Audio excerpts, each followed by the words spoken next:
You can't bring the stuff you would normally take with you. No blades or edged tools. Like, just don't even take the risk, right? Do you have any underrated things that maybe not everybody would think of? This might just be a me thing, but bring chapstick because airplane cabins get so dry. What is the least useful EDC tool? Wow. This actually made me stop and think. What's up, everyone? Welcome to Carried Away, the weekly podcast where we nerd out about all things EDC gear and try to teach you a thing or two while we're at it. I'm Bernard, the founder of everydaycarry.com, and I'm joined by our editor, Mikey. What is up? In this episode today, we'll be talking about travel gear and travel tips through the lens of a couple of EDC enthusiasts. The gear you bring with you when traveling isn't exactly the same as you might carry with you every day. And traveling in general comes with its own set of challenges. So with this discussion, I hope we all pick up a few tips to make our next trip go that much more smoothly. Also, be sure to stick around to the end as we answer more viewer questions. Excellent. So, what prompted this topic? Are you going somewhere? Well, I just came back from SHOT Show, and then I'm also going to Japan later. Actually, I have to go back to Vegas very soon to see you. So that's going to be fun. So we all got travel coming up, and planning only gets you so far. You kind of need a few things with you. So that's kind of what I wanted to talk about. I haven't traveled a lot since COVID, since lockdown.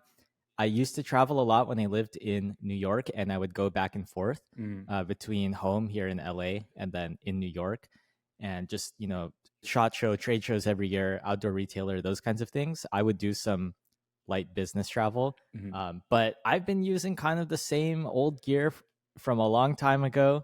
Shout outs to Victorinox Swiss Army when they would sponsor us. But I got some luggages that I reviewed for them back in like 2017, and I've been using those ever since. And I finally upgraded my luggage to the Ridge Travel Carry-On series that just came out. So I'm set in my luggage, right? But the rest of my stuff, I haven't really thought about. And it's been so long since I've done like a proper inventory international thing that I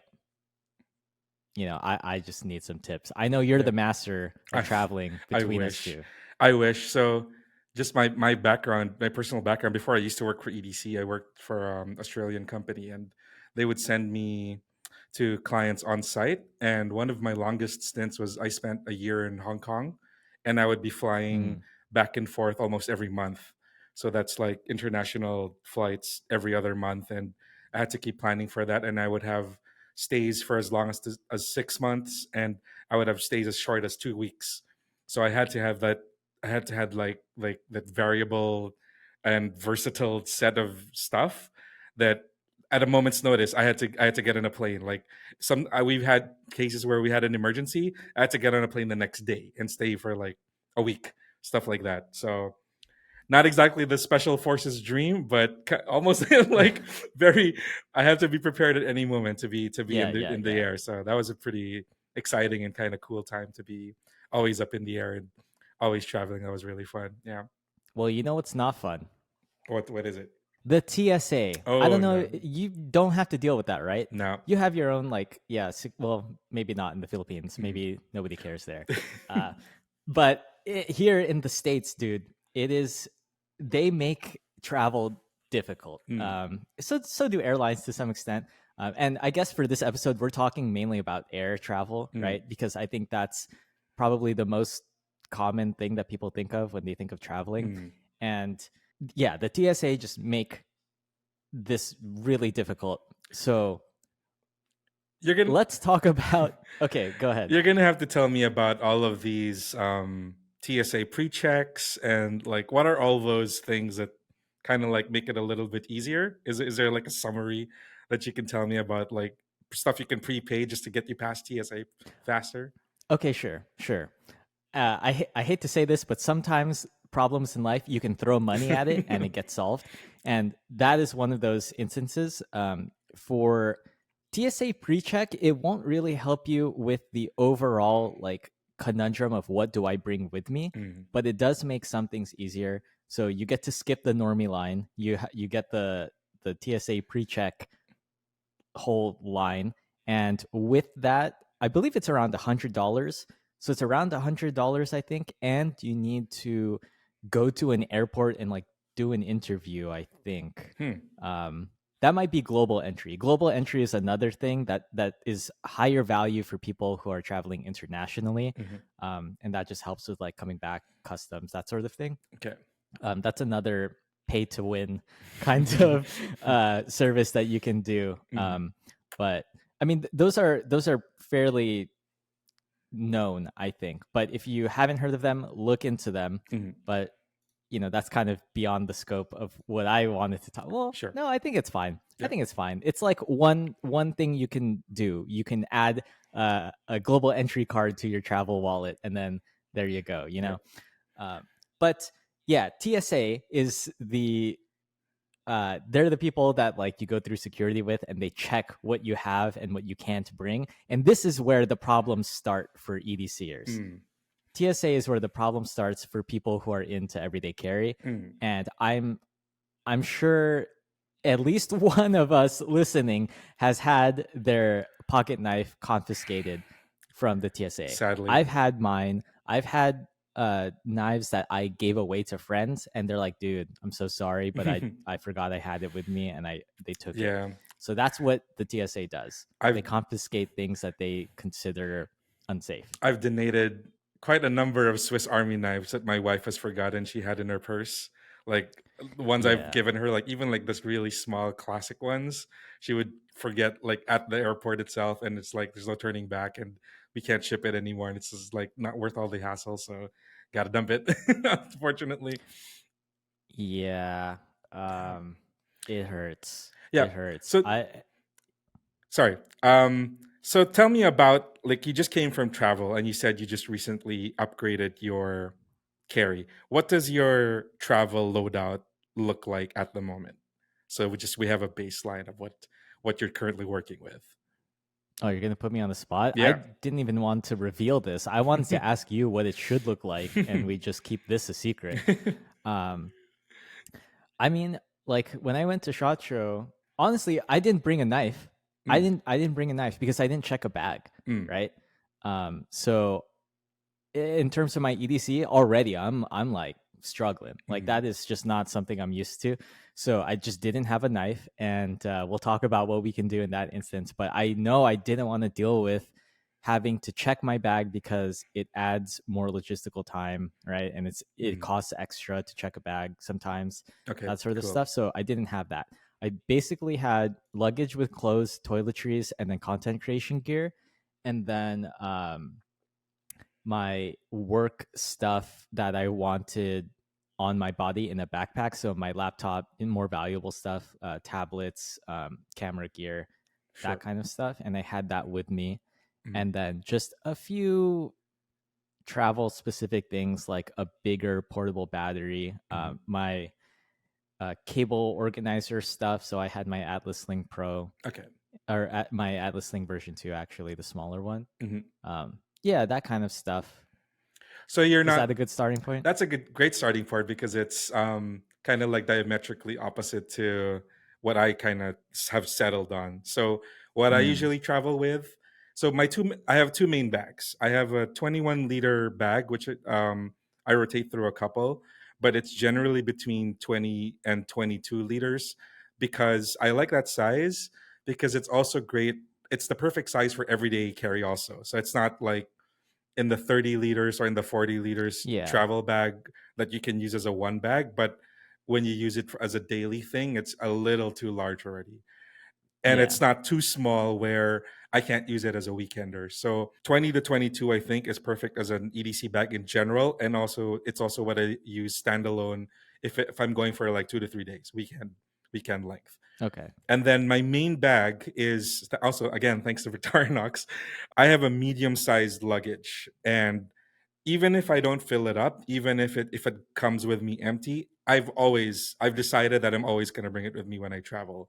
And there's a couple of good reasons for that. And it's something we can talk about later. But the main reason I like taking it with me is, number one, I always want to check a tool with me. I've gotten into so many instances where the one time I need like a pair of scissors or something sharp to cut off like a thread or like a random cuticle or open a package or something when I'm abroad and I can't find a pair of scissors anywhere, it's happened to me so many times that I am just gonna like it's kind of like a small petty thing, but it made me decide that I always want to bring in a checked-in luggage just so I can bring a tool with me and not feels like so naked all the time. That's one. That's like a major Mm-hmm. consideration for me. And then the other one is I'm always expecting to take stuff back with me. So Yeah. part of the Like enjoyment, souvenirs. yeah, part of the enjoyment of travel with me is sometimes I bring stuff for people that I'm meeting where I'm going. And a lot of the times is I'm going shopping or souvenirs or whatever and taking stuff back with me. And I've never been able to figure out how to do that like with a one bag. Like what if somebody gives me like a bottle of whiskey or something? It's happened. I've had to bring like a drink or like some sauce or something from abroad Yeah. and I'm like if I'm just with a You're gonna chug that at the I know airport before exactly. security. That's what you got to Yeah, do. exactly. So Okay. I'm just avoiding that all of those situations as a whole, and then I'm just gonna eat like the 30 to 45 minutes waiting for my luggage. It's just an arrival and it's just on departure. I mean, it's not really that much of a waste of time for me compared to the hassle of if I didn't have that extra space to bring back.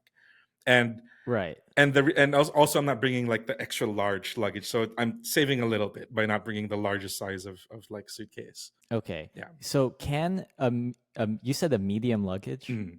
Can that be carried on if No, you didn't? no, Oh, it's okay. So way it's too big. bigger than the carry-on size. Yes, That's yes, what you're yeah. saying. So it's carry on. It's the Uh, medium and the really large ones that are like that can go up to like 40 kilos or that the really large ones. You know what I'm talking about? Like yeah. yeah, I that's had yeah. one of those. Yeah, Yeah. that's way Okay. too unwieldy for me, I think. So the medium's just like the perfect Goldilocks for me. Yeah. So to recap a little bit there, you are checking in a larger than carry-on sized luggage Mm. for the purpose of one, having extra space for souvenirs or things that arise that you're now responsible for that was unexpected or unplanned during the trip. Hmm. And then two, and maybe more importantly, is so that you can bring your EDC gear with you I and swear. not have it confiscated. Yes, exactly. Okay.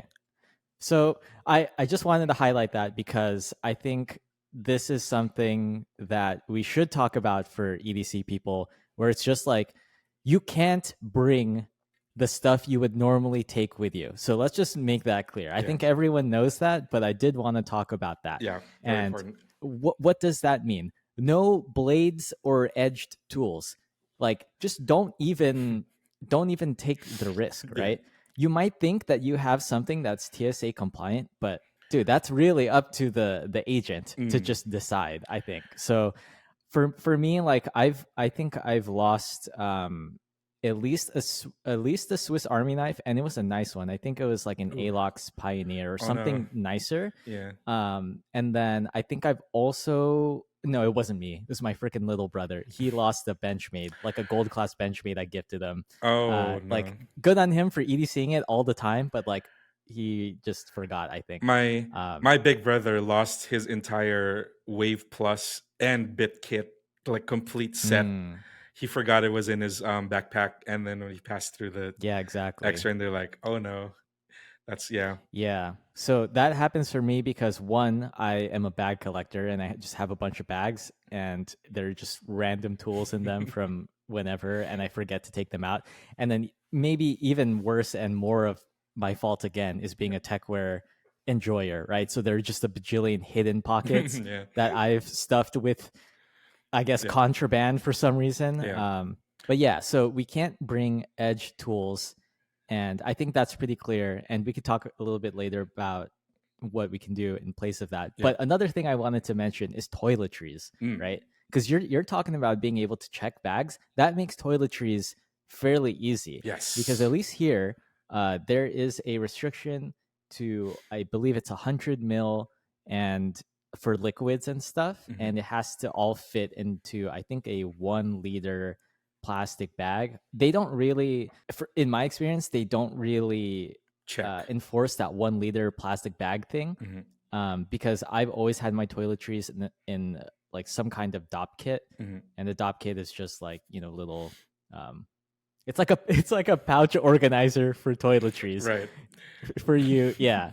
The normie way of thinking about it, it's a Yeah. pouch organizer for toiletries. Adopt kit, Yep. DOPP. Yeah. And like back in when I was based in Hong Kong, it's a really nice place to buy fragrances.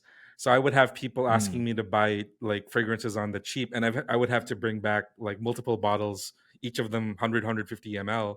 And imagine like you can't take that with you in a backpack. Yeah, you have Yeah, to decant. exactly. Yeah, split it up. So that, yeah, It's a so mess. just these accumulated like anecdotes just made me decide like I'm just gonna eat the extra time on the on the sushi drive through with, I mean, sushi beltway where your luggage comes out. And Mm. yeah, Yeah. just to take it back to the TSA stuff, we actually did look up like the exact rules that the TSA say that you're allowed to carry on board, and there's only one thing that you're allowed to carry, and it's very limited.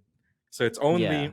it's only scissors, where it's a maximum of 4 inches from the pivot, and it can't be a part of a Swiss Army knife because they specifically say Swiss Army knife is a no go in a check in.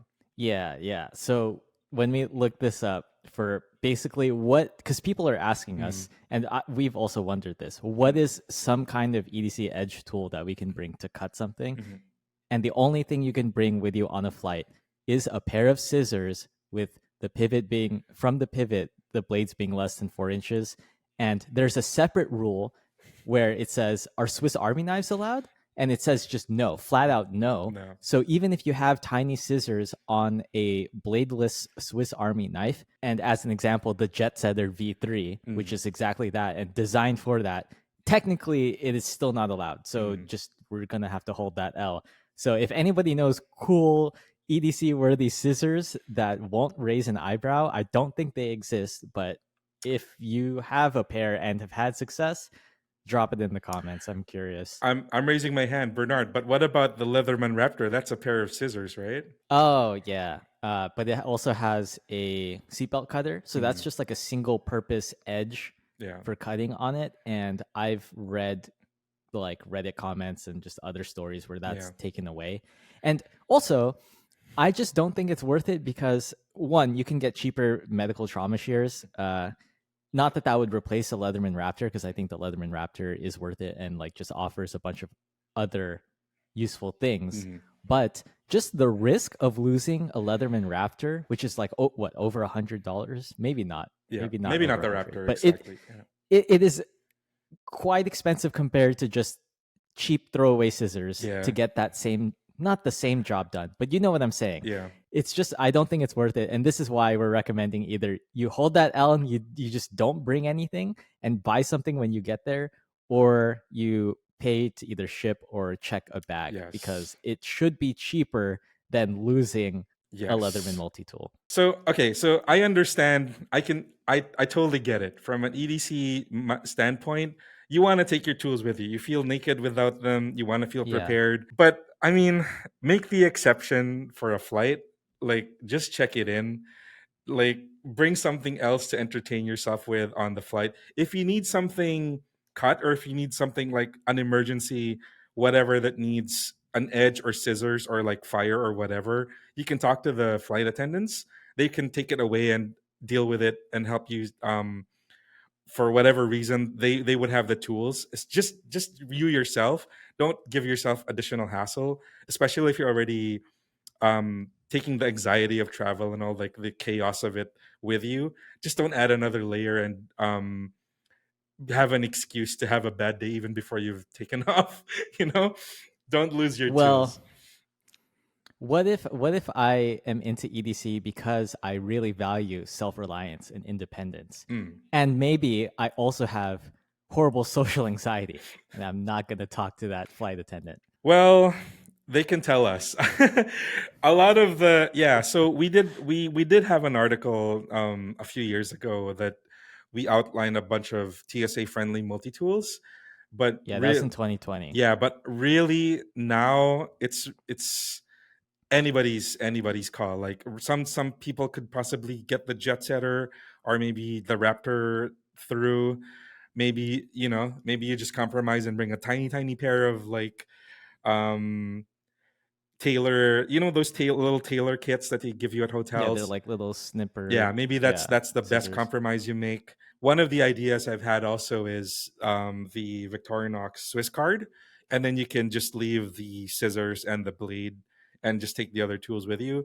I mean, it's not great. You still lose the edge, but there are ways around it. But personally, unless it's like life and death, really, just do something else on the flight. Honestly, just check it. If you really must have a tool like I do, I would just check it in, honestly.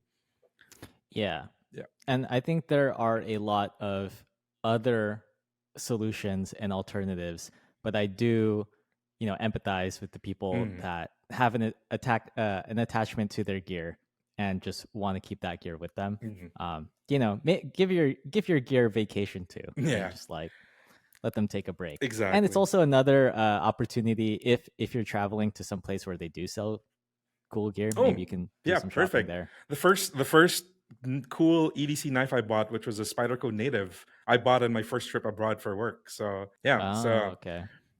taking it back there.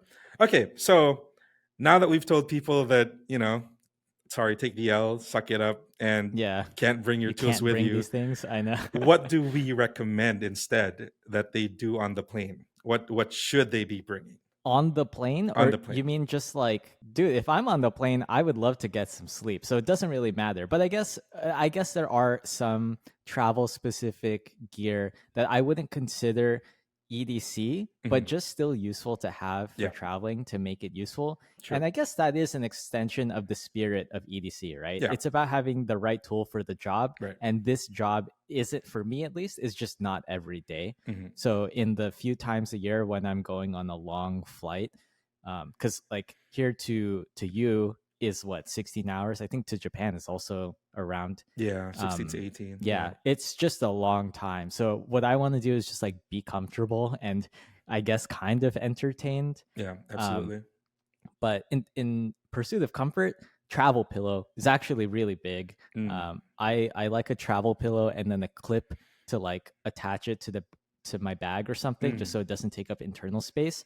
Because you're probably not gonna shove your travel pillow under the seat or whatever, put it in the overhead because you can just wear it around your neck usually, right? Yeah. So I like a travel pillow. And sometimes the move is not even to use it for your neck. Some people might be like, "Oh, I'm fine without a travel pillow. Like I don't need it for my neck." Bro, I sometimes just take it off and put it as lumbar support Mhm. because I have old man back now and I just need something there. So True, travel true. pillow works for that. I guess this is a combo recommendation, but I also suggest noise canceling Yes. earphones and not headphones. Yes. And if not noise canceling, at least in ear monitors that are kind of sealing out outside noise. And that is to just help with the ambient engine noise, but also so that you can like listen to in-flight entertainment if you have movies and stuff on there. Because sometimes I'll forget that. I'm like, Mhm. bro, I guess I'm just gonna read subtitles, which is fine. I like doing that, but yeah. And the reason I suggest earphones instead of headphones is because with the travel pillow, the good travel pillows are like they go really high up and Yeah. they just like hold your neck in place and they have support 360 degrees. Mhm. I try to put my Sony like full size headphones on because they had the best noise canceling Mhm. that I had. So I thought, oh, this is worth it. But then it doesn't matter if they don't fit on your head with the pillow. Yeah. So I was like, damn, I can't use either of these. So now I know to take earphones and a good neck pillow. That's what I recommend. Yeah, absolutely. I mean, noise canceling technology is so good, and it's been so killer. I wish I had these like back like 10 years ago when I was still traveling a lot, because it's just like there's These also. being AirPods Pro 2. Yeah, I don't want. Okay, I don't want to shame like the parents. I get it. I get you that I have a lot of relatives and I have a lot of friends who travel with children also. But it is like if you are traveling by yourself and you're trying to get some sleep, and there is a crying child. I mean, it's difficult. It's a difficult situation for everybody. I really commiserate with the parents who have to travel with children, but it's not a good experience for if you are trying to get some sleep, especially if it's going to be like a Yeah. long haul flight and like the kids can get really uncomfortable, especially the first time travelers, infants, toddlers. It can get wild out there. So noise canceling earphones, And I would also recommend saving stuff offline on your phone. If you have like YouTube Premium, you can Mm, or like whatever your movie apps are on your Netflix. phone. If the Yeah. in-flight stuff isn't great, just save stuff offline on your phone, just so you have entertainment as well. It's, combo with your earphones as well. Yeah. So is that all you got? You're just like piggybacking off of my No, recommendations. You're the expert. What else? definitely not. I have an underrated thing that I found a couple of years ago that have been like, I kind of preach this to everybody who would listen. This is this called the Clear Look stand. So it's originally designed to be a airline friendly phone stand, because this part here, it can expand like this, and this can fit into the tray. This part, this can hang onto the tray Okay. section, and this can hold your phone into whatever. But this has been useful just like as a general phone stand in just like day-to-day life. And this is permanently part of my EDC as well. And if you're Okay. like doing like TikToks where you need like an overhead shot and your phone needs to be hanging off from something, this can do that. This can hold your phone in so many different ways. So, What kind of loser would be doing TikToks on the plane? oh my gosh. Now, I mean, in general, like if you're taking this with you when you travel, Don't give me ideas. this can Yeah, be, I know, I yeah. know. So this can be a stand on the plane. You can be using it to hold your phone if you're doing like vlogs or whatever, if you're recording video when you're at your destination. It's also great. It's just like a general stand on a table as well. So this is like my Yeah. little cheapo um, travel hack find EDC. I learned this from Yeah, so Accessorize for Me the also. people listening, and can't see, and or the people who can't see the contrast of this black piece of plastic against Mikey's infinitely black wardrobe, yeah, it is just like a little adjustable Cylinder. rectangle that Yeah, turns it's a into a cylinder. phone stand and Yeah. can be mounted on And pretty much the anything. airplane. Yeah, Yeah. it can mount on the airplane tray. It can hang on to desks. It can hang on to cabinets. It's been so useful, like just in day to day life. That's one of my travel hacks. The other one, Hero Clip. This has been Yeah. essential. This has been essential for me, just like not even for travel. This is day to day for me because I sometimes hang out and work in coffee shops. And the way this Hero Clip works is it's kind of like a double carabiner where, okay, pronunciation time, Carabiner, some might carabiner, say. Yeah. carabiner. So this part here for this size, the medium, is perfect for like 2-inch coffee table, like general coffee table sizes at Depth. Yeah. yeah, Thickness. the thickness, so that you can hang your bag or whatever, or your packages off of the other side. And this is Mhm. also great for travel because if you need to use the bathroom in a public train station in an airport, the floors can get nasty. So you don't want to be hanging like, and what if the bathroom stalls don't have any hooks or whatever? Lifesaver, hang this Mhm. off of the bathroom stall. You can use this to hang stuff off of your bag also. So like your travel pillow. I've seen people hanging speakers. Exactly. I've Yep. seen people hanging speakers off of this. And one time this came in clutch for me. I have a bag which doesn't have luggage. One of my backpacks I travel with doesn't have luggage pass through, so I can't hang it off Uh-huh. of the back of the roller of the luggage. And I can use this to attach my backpack um Sure. The handle, to the the handle. Yeah, trolley. yeah, Yeah, exactly. yeah, yeah. Yeah. So Hero Clip, my other little travel hack. It's not too expensive. Also, I think they're about $20 for one of the mediums, but it's gonna last you a lifetime. It's really nice and Yeah. really well Hero made. Clip is pretty beloved, I think, with the EDC crowd, but I think for people who are not as into that world Mm, yet and they're listening to the podcast, like that is something to look towards as like an underrated, maybe unknown gem hmm in like the travel gear space. I would use one just as yeah like a carabiner for say for example if I want to hang my climbing shoes outside of my bag. Yeah. That's also useful. Yeah. I had a question though. You're Mm, talking about using it in a bathroom stall to hang your bag. mm, Just keep it suspended off of dirty floors. yeah. Makes sense.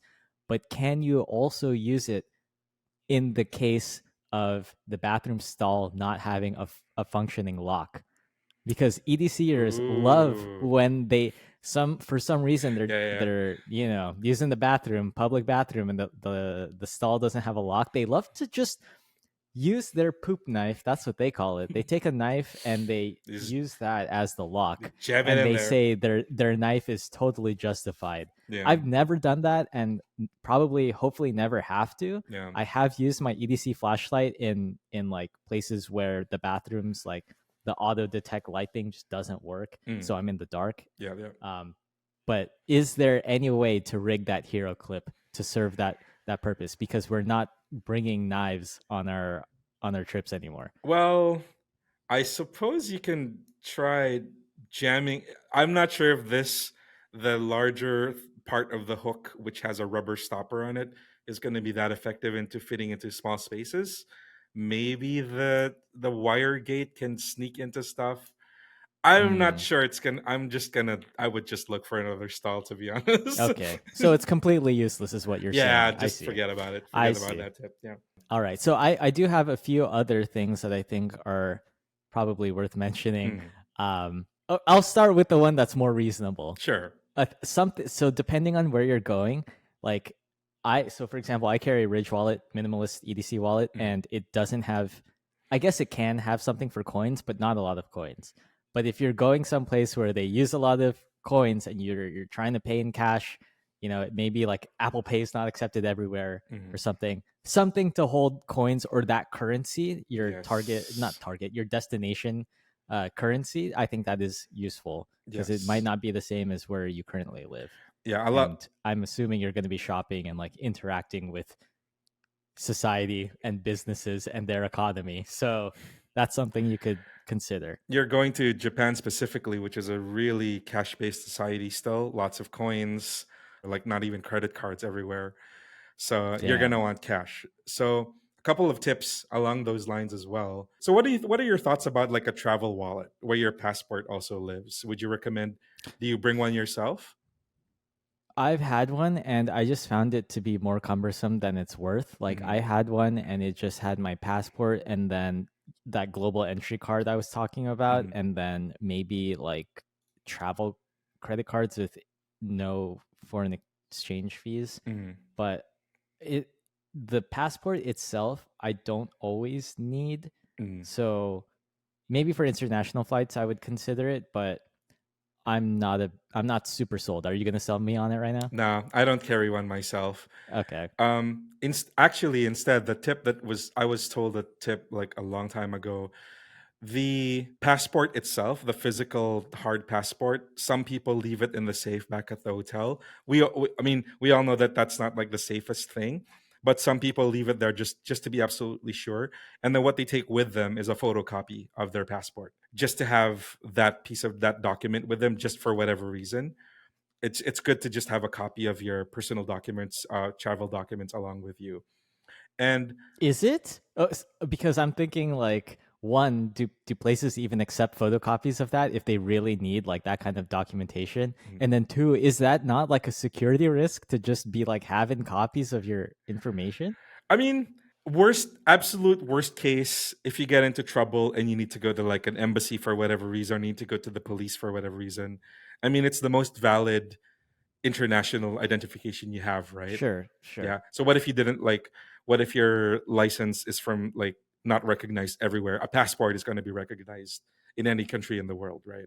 So if you have that, Yeah, yeah, yeah. if they have that, and then just keep it like secure on your person. I mean, don't just start showing it to showing it to everybody. That was just a tip. That was just a safety tip. Some people told me. I don't know how if it, I actually we actually need to find out if a photocopy would be accepted in Japan because a lot of places there write off tax, right? If you show your passport, like you Yeah. get eight Yeah, like percent. tourist Yeah, discounts I and think you get stuff. an 8% tourist discount off if you show your passport. But yeah, that was one of the things there. Before you go, I would already like have physical copies of like your boarding pass, your hotel vouchers, and anything related to something you need to hand over to get to your destination. Like if you have like a prepaid train card or whatever, or like you have a Mm-hmm. ticket for the train, just have it all organized already and ready to go and within reach, just so you're not thinking about it or you're like you're scrambling. Did you or if you like you didn't have internet on your phone when you landed and Oh, okay. you forgot that your hotel voucher is on your phone, you don't have any internet, or like if you have to catch a train or to catch a bus and you didn't have whatever document you needed. I always like having physical stuff, specifically for international travel, just to have that like one less thing I'm thinking about, and it's all in hand, and I'm always prepared as soon as I land that all of my documents are Yeah. ready. Yeah. What when I was listening to you explain it, my initial reaction, to be honest, is like, all right, listen to this boomer going off about printing documents. Yeah. I don't even own a printer, Yeah. but which is kind of funny. But it does make sense, and it very much is in the spirit of EDC, I think, to like go the extra mile to prepare that way and Mhm. not be super reliant on one device Yeah. that may or may not work, and it's probably not worth the trouble of it not working in the moment when Mhm. you could have just printed those things out Yeah. and prepared them in advance. So I will do that, I think. Mm. And if I don't, like, if I remember correctly, like when you get to Japan, maybe it's easier now, but I haven't been in many years, and it's like kind of hard to set up a cell phone and like Wi-Fi and all of that. I remember I needed like a separate hotspot, and there's just like different ways of doing anything in languages that in a language I don't understand. Yeah. So How do it you might be, yeah, how is it done for you guys now for like travel in general? Because a popular service back here is people sign up for a pocket Wi-Fi device, which gets yeah. mailed to your door, and then you take that with you when you fly, and then you send it back when you come back. So that way, even Oh, before you've landed, you already have a device that will give you oh internet no. as soon as you go. I don't know what the current meta is, but when I did it, it was like they give you instructions for where to find it in the airport, and you just Um, like follow the instructions in the airport. Yeah, that's what I remember. I've also seen Um, like friends of mine who've traveled that their hotel room or like their Airbnb comes with a pocket Wi-Fi, like yeah, yeah, provided by the host also. So that's another thing. I also want to point out yeah. you should have like offline maps of where you're going. Oh, downloading. Yes, Yeah, yes. Downloading the area of where you're going to be. I exactly. do this not even traveling. I Yeah, do this like I do where I this for live. yeah exactly. I do that for my Yeah, hometown. Yeah, yeah. also in And addition to especially if there's like public transport and stuff, yes, like yeah, yeah. download all of that. Yeah, so for Japan Holy, yeah, specifically, yeah. it's Google Maps. Some areas Apple Maps might be a little bit better, but for Japan specifically, you're gonna want Google Maps for the train and like the transfers and all of Smart. that. Yeah. Yeah. So while you're downloading your offline entertainment for the plane, make sure you make sure you have your offline maps because that's gonna come in clutch for especially where whenever you get to an unfamiliar place. And speaking of, when you land, just some personal things that I've always considered the moment I touch down. I'm already looking for where I can get like a travel card that's used in the local how to explain it. So in Hong Kong, they call it the octopus card, where it's one card that you can use everywhere as a like kind of like a debit card, but it's mainly used for travel. So it works on the Yeah. buses, it works on the trains, it works on the Yeah. yeah, it works on vending machines, for example. It works at 7-Eleven.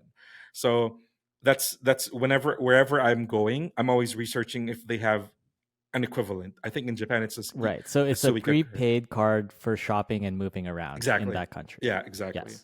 Because So like Japan has the Suica card yeah, exactly. And with a cute little penguin the on it. penguin, The design exactly. is fire. Yeah. Yeah. So I know what you're talking about. I don't know if that's like integrated to Apple Pay and stuff. Mm. I'll look that up. But Yeah, yeah, yeah. that's a good tip. And also, as soon as I get to the hotel, first thing I do when I get there, I'm always looking for a couple of things: the nearest convenience store, the nearest Okay. ATM, the nearest grocery, and the nearest hospital and police station. Just these are Yeah. just And like yeah. okay. This is Same all for me, and also the nearest Grand Seiko boutique. nice. Yeah. Yes. No, I'm just kidding. These are all just like super paranoid stuff after traveling Yeah. alone for so long. And I've gotten like sick abroad as well, which is terrible. And I didn't know where the nearest like pharmacy was. Yeah. I've That's a literally pain. been like swaying in the streets with like a 42-degree fever, not knowing Mm, where I could buy aspirin just to get the fever down, alone abroad in a non-English speaking yeah. country. Sounds miserable. Oh my god, it's so terrible. But also I want to bring it back now that I'm talking about like medicine. I would invest both in general EDC and also a travel EDC. Build your own personal first aid kit. First aid kit. Yeah. Yeah. PFAC. So mine is very specific. Mine doesn't really follow, like, mine doesn't have a trauma kit or anything. I've specifically tailored mine to have over the counter medicines that I know I'm going to be using. Like I have for colds, I have like for general, this is Advil. I have stuff Mm-hmm. for upset stomach. I have um Benadryl for allergies. I have just like alcohol in here. Really, really basic stuff, but you're gonna wish you had um I use this like even day to day life, in my day to day life, just like Right. Right.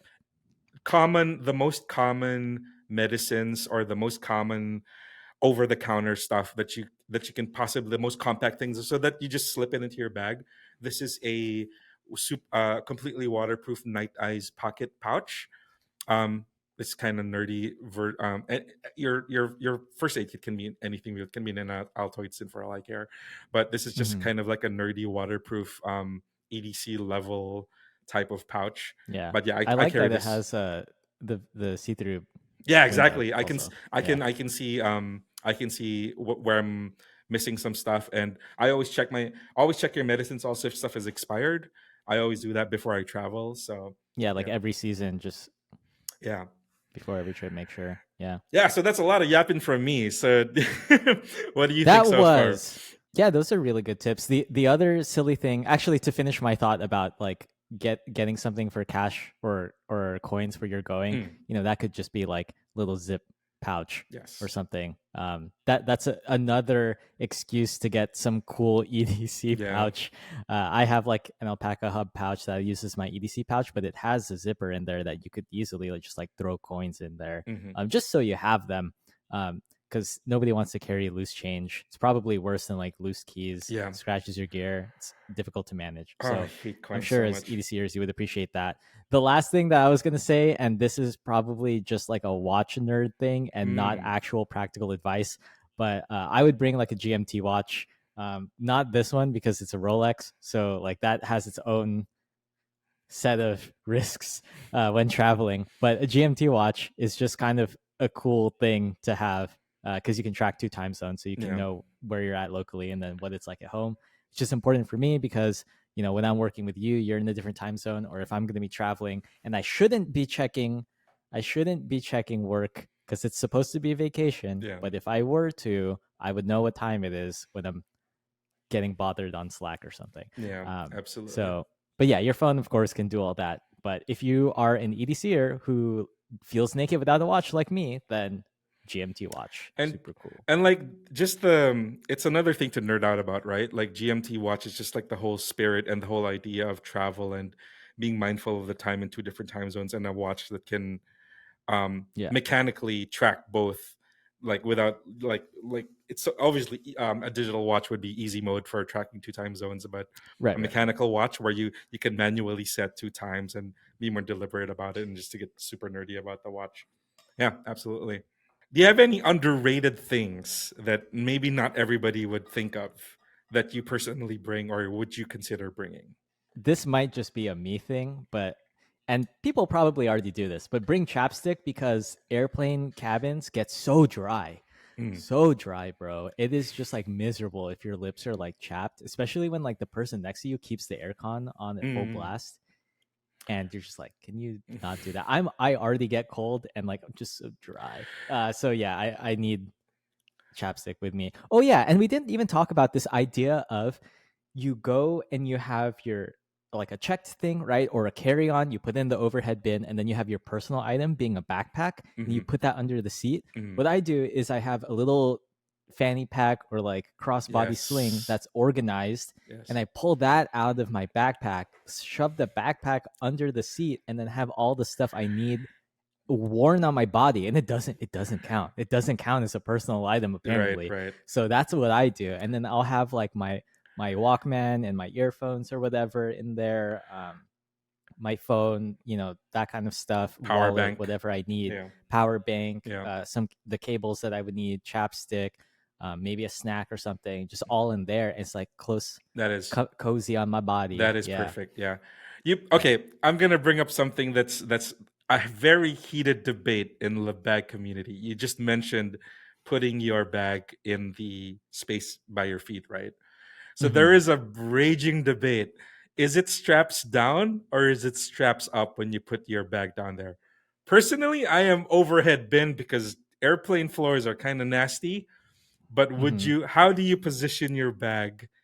How Um, is that even a question? the How is that even a how do question? you orient It's it? obviously straps down, straps on the ground, bro. So the closest thing to your body is the thing that touches the nasty floor. Is that what you're saying? First of all, I am already nasty. Okay. Like I don't know what to tell you. I am already nasty. Okay. Secondly, it's for ease of access, and then also, um, I think this is because I care more about my belongings and what's in my bag and the contents of my bag more than like my actual cleanliness. So Mm, I don't want those being crushed and pressed against the ground because I told you I use my backpack for like my expensive work stuff, my tools, right, right. my creator gear. Like I need that kind of stuff there. So And I also think it just doesn't slide well. straps And if I up. want to access it, yeah, it straps up. And if I want to access it, like I'm gonna have to pull it out all the way then to open the zipper if Right. it's Yeah. straps up. Yeah. Yeah, yeah. So the main argument for the straps down people is you have your admin pocket and your quick access pocket like right in front of you if it straps down, right? And like you said, Yeah. the heavy laptop Exactly. wouldn't be on the, which is generally on the back, wouldn't be pressing down on your more sensitive stuff if it's straps up, right? Yeah. Yeah. Yeah. But personally, I just keep it in the overhead bin and I do the same as you. I have a sling like on my person with all of my stuff as well.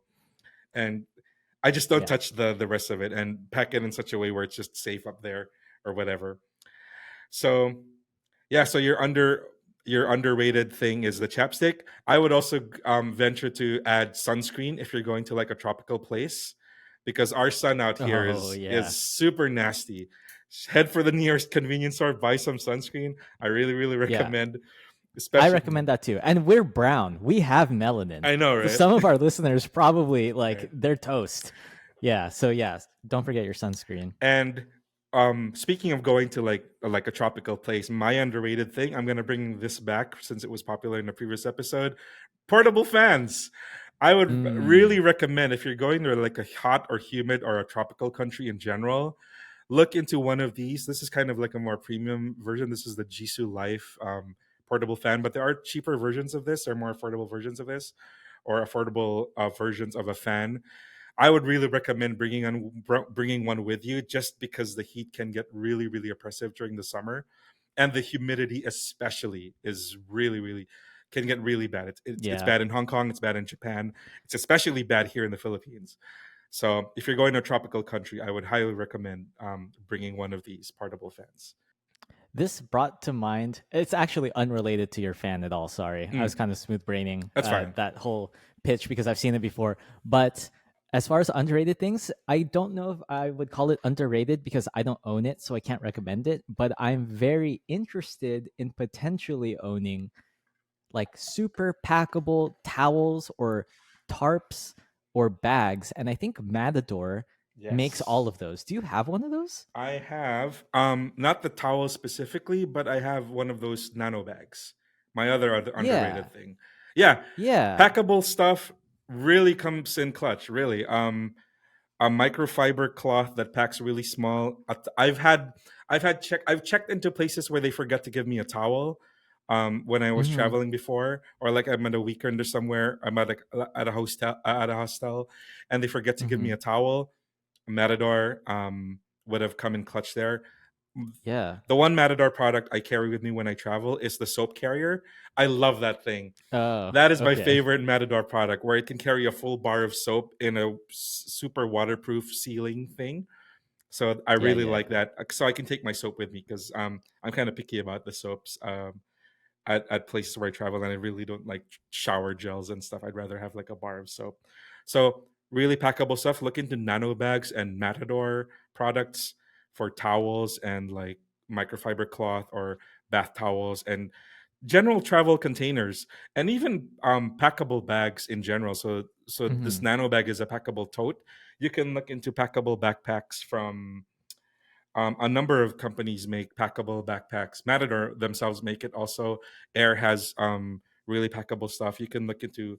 I believe Osprey also makes some really lightweight ripstop packable duffels and Yeah, packable I would totes. imagine like outdoor brands because Matador is an outdoor brand. I Mm, saw them at Outdoor Retailer, which is where I first learned of this stuff. And then yeah. I would notice like my climber friends, like if we're out and we're gonna sit down on the ground, they'll Mm, like put out a tarp, yeah. like a picnic blanket as a Right. with a tarp. I was like, oh, that is sick, It and is. It it's on, is. is on their keychain. Yeah, so Yeah. those are some That's a really nice tip. good underrated stuff. Yeah. We didn't really get into the debate of one bag travel. Okay. And I think this is just a topic that might be interesting to EDCers. Mm, So I wanted to bring up the concept of this. It's pretty self explanatory. One bag travel is traveling with one bag, and you figure everything out into that one system. And it's usually going to include one slightly larger bag so that you don't have to deal with checked bags or just you can navigate an airport more nimbly because you have less stuff with you. So it's very much like a minimalist approach, mm, but also they cover all their bases because they're really into preparing for everything but also being super dialed to get it all in this one bag, similar to how you as an EDCer might think about covering all your bases functionally and then having that system that works and is cohesive. hmm. In the bag world and in the travel world, one baggers, that is like their thing. It's not even like a new concept. You know the No, like no. the general travelers who carry those mega hiking backpacks, Hmm. and you know what I'm talking about. Like they're in flip flops, Yeah, they're like in shorts. backpacking. Yeah, the backpacking Yeah, crowd who stay at hostels and just take everything, literally everything with them. And yeah. it's I see the appeal. I see the appeal of like not having to check anything in. You're always ready to move at any moment. You don't have to be like parked and unpacked, quote unquote, at any moment, because you just Hmm. everything's accessible, Just live everything, out of you that. just live Yeah. out of it. Yeah, it makes it easier. It makes it more affordable to travel also, because like you said earlier at the start, you're not paying for extra check-in fees, you're not paying for extra weight when you travel. And Hmm. it also lets you, yeah, so it's for the people like really traveling on a budget or doing the backpacking thing, it lets them stay at much cheaper hostels also. Yeah. They can just live out of a room, they just need like a bed and a bathroom and the backpack, and they're good to go, right? Yeah. So would you personally do this? Because I think there's a philosophical element to this that we haven't touched on, but I'm curious what your answer is first. No, I absolutely cannot. I said earlier that I've already figured out that the two bag system for me is perfect, both Yeah. from like an everyday thing that transitions into a travel thing. So my general EDC backpack is already my weekender, and it's already part one of my travel kit. It's already built. Hmm. It's already the perfect size for me, for my laptop, for everything. And then when I'm traveling for longer than a weekend, the medium luggage, for all of the reasons, for Right. the Right. checked-in tool, for the stuff I want to bring back, for the stuff I want to shop for, stuff I want to bring also.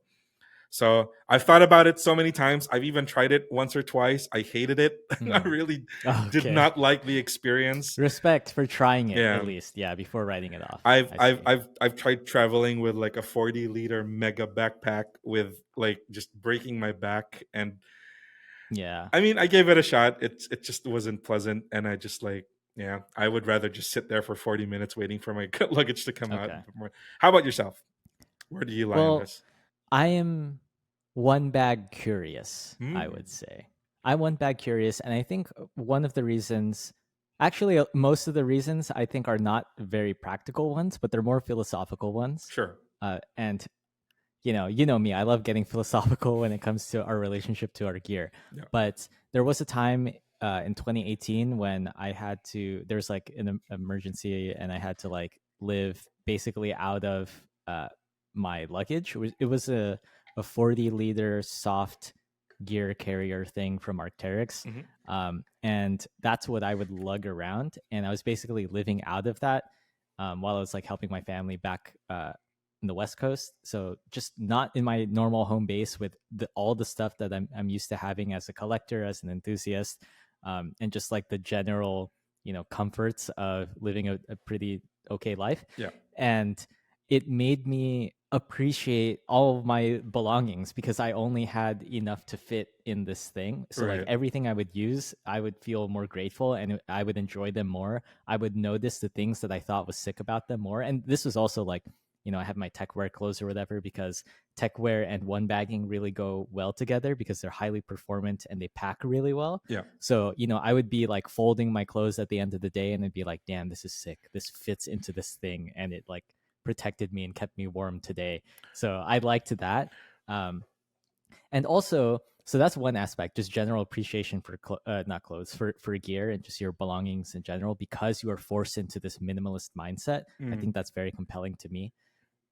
And then also the idea that it isn't about your gear, which is kind of counterintuitive because with one baggers, you would think they take so much pride and put so much time and effort into curating that one bag's worth of gear that the gear must be super important to them. But Mm. really, it's almost the opposite for some people, where it's they make the system so that they don't have to think about it, so they can engage in the travel experience itself.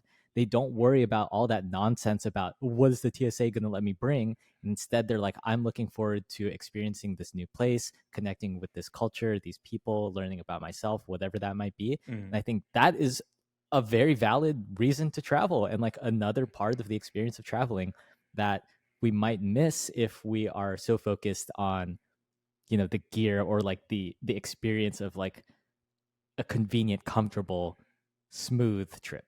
Does that make sense? That's that's a really good thing. It's also part of the I was watching the show. I don't know if you've heard this show called Reacher. Um Mm-mm. he's a former military guy, and his main shtick is he has no physical possessions except for a toothbrush. And he is Okay. basically a nomad who travels across the United States with just literally the clothes on his back that he thrifts at every stop, and then he just Mm. lives off of like a pension, and he just literally has a toothbrush. And the one of the main tenets in the show is like he has complete freedom, like he is not bound by possessions, he is not bound by any payments or rent or loans or anything. He has like absolute freedom of mind, he has absolute financial freedom, he has absolute freedom of purpose. Like he doesn't have to worry about making payments tomorrow or having like a job tomorrow or having to show up for anything. Wait, is Eh, he rich? No, Sorry, no, I'm like he's not sold on yeah. this. Sorry, he lives off of a military pension, so he Okay. has exactly enough to live life comfortably. Sure. Not Okay. comfortably as in like five-star hotels. Comfortably as in Yeah. he has a place he can sleep with a roof over his head. Like Yeah. it Yeah. could I be like a understand. cheap motel, but still, he's not out on the street. This is what he's saying. And Right. his main tenet in the show is where everybody contends with him is he has absolute freedom and he is completely free from anything that can hold you back in life. And I think that's it kind of resonates with me, like what you just said about if you're living out of a backpack, everything important is going to go to that backpack, like nothing more, nothing less, exactly what fits Mm-hmm. in there. And there is a kind of um I- beauty in perfecting that. And it's just like imagine if your day-to-day life like fits in a backpack, and that's you could take that with you anywhere and you're not lacking for anything and you're not wanting for Yeah. Of anything. course. That's a really good Yeah. mindset to get to. um Makes you more appreciative of the stuff that you have. Also, you're not comparatively, like imagine the person traveling with like seven suitcases with like suit Yeah. I've seen those. actual taking their entire wardrobe with them, taking Yeah. 35 pairs of shoes with them, taking all of their gadgets, taking a whole iMac setup with them, whatever.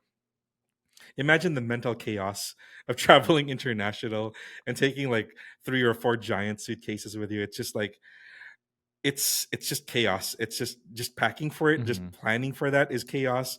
Dismantling it when you get to your destination is chaos, and then bringing Right. it all Right. back home is also chaos. So I totally see the appeal. There is that appeal for one bagging it. I'm kind of like just towing the line. I just have one extra bag on top of like the one True. bag. True. So Yeah. I'm Not just super rigid in yeah, that I'm keeping it like in discipline. check. Yeah. Yeah. Think that was a lot. And we do have some reader questions. So we should jump to those. I think kind of touched upon a lot of the common questions, but we might as well go through some of them. To start, the overwhelmingly most popular question is basically more or less, what do we do for our tools when Right. we're traveling? So we've got questions like best bladeless multi-tool. We got questions like what are the best TSA approved multi-tools? Mm, Because all of mine have knives on it. yeah. Um, Other people say with sharp objects being an issue, what would you substitute for a knife? People are saying if I modified my Swiss Army knife blade to be a string cutter, do you think TSA will take it? Just that kind of vibe Right, of right. questions, right? People want to take their tools on the plane. Yes. People do be asking about taking their Yes. tools on the plane. And And I think we looked into it, we touched a little bit about it or on it, and it's mainly like you can bring very small scissors and mm, you can't bring Swiss Army knives. mm, And we did the research back in 2020 where there were options for supposed TSA approved multi-tools. yeah, For example, there was the Gerber Dime Travel, right. the Leatherman Style PS, Yeah. um, The jet setter we mentioned. Victorinox Swiss Army knife jet setter. Yeah. And then, back then in 2020, the meta for multi-tools was kind of just the one-piece multi-tools. Mm, So like just a imagine mini like pry kind of like a bar. pry bar. Yeah. Yeah, exactly. And those don't really do what you want them to do if you're looking for that edged tool to Yeah. cut stuff, right? So Like if you're cutting a thread off of your jacket, try doing it with yeah, a pry bar. Good luck. yeah. So I kind of want to say uh there are no good tools anymore. They just Yeah. stopped making those things. For And then even for a good reason, probably. yeah, Yeah. yeah. And even like say for example, Leatherman has a bladeless rebar. It's like cool, it doesn't have a blade. Then you look and it has like big ass scissors and a saw. I'm like, all right, so Yeah. that doesn't work. And yeah, so you'd have to take like the one piece multi tools, those like solid state pieces of metal that have things cut out of them, which are basically just wrenches and screwdrivers and Mm. pry bars. So not really fulfilling the purpose of an edge tool. And then I think the best compromise I can think of is getting some kind of utility blade holder multi-tool, right? Oh, that's a good one. Yeah. And Yeah. removing the utility blade, then when you get to your destination, going to the hardware store and buying a Yes. utility blade. That's a good one. Because you can't bring a razor blade, you can't do any of that. So, Mm. we've talked about on the channel. I've done Tyrant B3 Hmm. from Exceed Designs. It's like a titanium thing. Maybe like Riot has that gravity Mm. blade utility knife coming out soon. We'll probably do a post on this too. CJRB just announced a Kickstarter for a push-up razor blade. Yeah. There's just like so many things with removable utility knives because utility knives got popular. Yeah. Like Rexford Rut, Big Eye Designs, The TPT Slide, the Gerber pry bit was a good Gerber series. Pry Yeah. Brit. Yeah. And James then the Brand has classics one. like Gerber EAB Exchanger Blade. Classic. James Brand has one. Yeah. So many people make this type of utility knife tool. I haven't done this personally, so this is not like legal advice or whatever. I'm not from the TSA, but I think that would make sense where you get just some kind of cool multi-tool mixed with a utility knife holder, remove the blade, don't fly with the blades, and then just pick them up when you get there. Yeah. My compromise would be picking up, like I mentioned earlier, those mini tailor kits from whatever hotel, because that's going to come with a little scissors and that's going to come with a little needle. And I think between those two, even for like a long flight, you would be covered for cutting stuff. Like what really are you going to be cutting? Your random like cuticles on your fingers or trying to open like Yeah. a small pack of snacks. I can see that being I'm not trying to cut anything on a plane. Exactly. Honestly. To Right, me, that's right. just like not worth it. That's Yeah. right. So and even after you're done flying, that's still a useful piece of kit to have on you anyway, like in a go bag or Right, whatever. right. So like needle and thread is going to be useful forever, and like a little tiny pair of scissors. So and since they give those out at hotels anyway, or you can ask for it wherever you or you can buy little kits like that. I think that's the absolute best compromise, if not checking in like a tool or like what you suggested, having just the holder for the utility blade. Yeah, I think I like that one also. Yeah. Next question. Yeah, so that was the majority of the questions. Another question that I think you can handle what are the best tech charger bags slash options you've all tried. And I think what they're asking here is tech organizers Mm. for charging bricks and cables, that sort of thing. So I mentioned earlier that I used my Manhattan Portage Atlas Sling version 2. A little bit biased because I designed it, so it just Mhm. works for what I need. But I know, Mikey, you've tried a bunch of different ones. Yeah, the thing I would recommend here is something that can stand on its own, because that's going to be useful if it's standing on the tray on a plane. It's useful for grab and go when you're at a destination. It's also useful for it's something to keep at your desk so that you can just transition Yeah, between having it at your desk and traveling, just throwing it in your bag. So top of mind immediately for me is the Evergoods Cap 2. same. It's kind of like an I really like innovative that. standalone design which folds in on itself. We could easily access, and it's got a good size. It can fit a Nintendo Switch in there. It can fit full size folded headphones in there. Small keyboards can fit in there. That's a really nice one. So someone asked, what is the most underrated EDC gear for traveling? And we did talk about that a little bit, but just to recap in case we forgot, because there were quite a few tangents in there. I'm Yeah, thinking one, chapstick for the chapstick. plane, just because it gets so dry. Mm. And then, SPF for Mikey, when you you had land. one. Yeah, so sunscreen for when you land. Yeah, Those are just kind of basic personal care yeah. ones. I, And I think packable bags, towels, tarps, and stuff from outdoor brands like Matador, I think that is like really compelling. I actually want to add a little one more. So one device is the portable fan. Like I said, one random thing, I don't know, it might be contentious. I like bringing like a portable speaker along with me. I don't know. Uh, Sometimes I get the feeling that while I'm somewhere and I'm not ready to go out, head out on the street, I kind of want to chill in the hotel a little bit. I want to have music with me or watch a show or whatever, like a quick YouTube video. Nice to have like a okay. small portable Bluetooth speaker. I don't know, maybe not for I, everybody. yeah, I thought you were going to say sometimes I get the urge to assail other people's ears with my music taste. I thought Yeah, that's where you're going with yeah. that. I'll just Then we bust it also out on the mentioned the hero plane. clip. Yeah. Oh yeah. Yeah, exactly. That's what I thought you were going with. And then, yes, the hero clip I Hero think clip. is Yeah. also potentially underrated, depending on who you ask, but Hmm. probably properly rated within the EDC Yeah. community. So that was a good question. Yeah. Um, Good. Good. Terrence 0007 asks, what is the least useful EDC tool? Wow. This is kind of like this actually made me stop and think. I want to give like a off the like top of head answer is the one you're not using. Like the one that's in your EDC just because you saw it somewhere and you're like, that should be in my EDC, and then you never use it. I would say that's Right. the least useful EDC tool. I think that's a safe answer. And I also had a cop out answer in that it depends because it's different for everyone. Mm. For me, I carried the Knipex pliers, the tiny little Yeah. Cobra XS pliers, Mhm. because everyone else was, and I just could not work it into my everyday life. Like they're so strong, sure, but like I don't have anything where I would need that versus just having my Leatherman, and it would like scratch stuff up that I would use, and I wasn't super into that.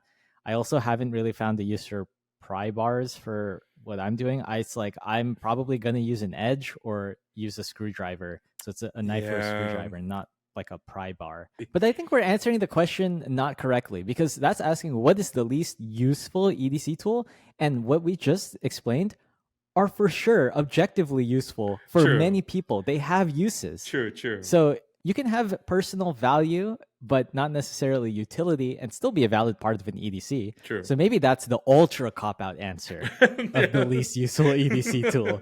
That's a good one. I think that's a good answer. That's a good one. Yeah. So if you made it this far, thank you so much for listening. I hope you enjoyed today's discussion, and if you did, please consider subscribing. We're almost at 15,000 subs, and by almost, I'm rounding up heavily, but please, like that would really help. Um, and if you're listening through a podcast service, we appreciate you too. If you really enjoy what we do here, please consider leaving a review and a positive rating, or even just tell a friend about the podcast because that would totally help. And you can follow us on social media for more content daily on Instagram, Twitter, TikTok, and all of that will be linked below. If you want to be part of our EDC community, feel free to hop into our Facebook group or Discord server for more real time discussion with other EDCers. And lastly, if you have any feedback for us or questions you want answered on the show, you can shoot us an email at podcast@everydaycarry.com. Thank you for listening to Carry the Way. I'm Bernard. And I'm Mikey, and see you out there.